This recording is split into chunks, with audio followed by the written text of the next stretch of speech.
Have you been wondering how you should ask for a raise? Well, we're going to have that answer for you. I'm Denise Richardson. This is Howdini.com. Our guest is Maggie Mistel. She's a life purpose and career coach, and you can hear her on Martha Stewart Living Radio on Sirius. This is such a topic because people feel as though they need a raise, they want a raise, they don't know how to go about asking. There's the dynamics of the whole corporate and work world that are really playing into this too, not just the fact that people aren't asking for raises, but that companies aren't as apt to give them as they used to be. If you've been there for tenure or been there for any period of time, you know, it used to be that a raise was built in.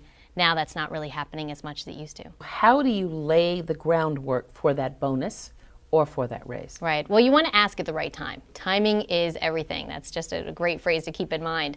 So if you've just come off a great project where you're really, put your time and effort in, and the boss is just ecstatic with the results, and they've even told you so, that is a perfect time to bring up, well, I'm proud of this work. It's been a really great experience.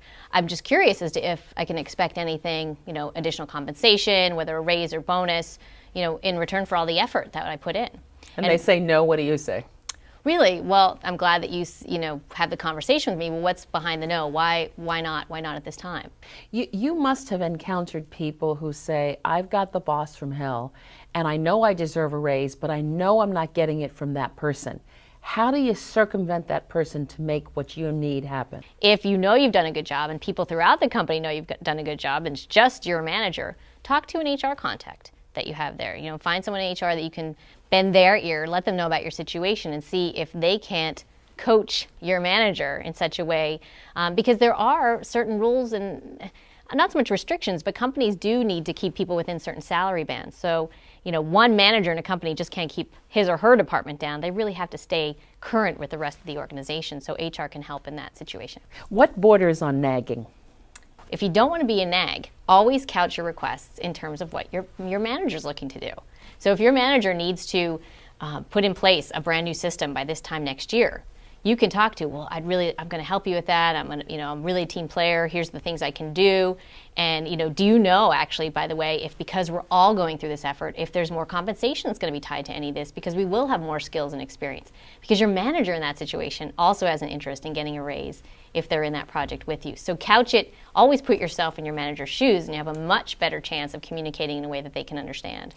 If the boss says outright, no, I'm not giving you a raise, what do? And how do you interpret that? If your manager says, no, absolutely cannot, well, maybe you can put me in for a bonus then. I know we have a bonus pool. That's something, maybe you can even up it by 5% because of this work. No, can't do that either. Okay, well, how about an extra week of vacation? I could really use that. Is that something you can do? Maybe we could do that. Oh, vacation with pay, vacation without pay? Vacation with pay. Vacation with pay. The comp time, there's different names for it in different industries, but your manager has some control. So don't just stop when the person says no, give them some other options. And again, try to keep the conversation going so you can get behind, well, what's this no about? Why are they saying no?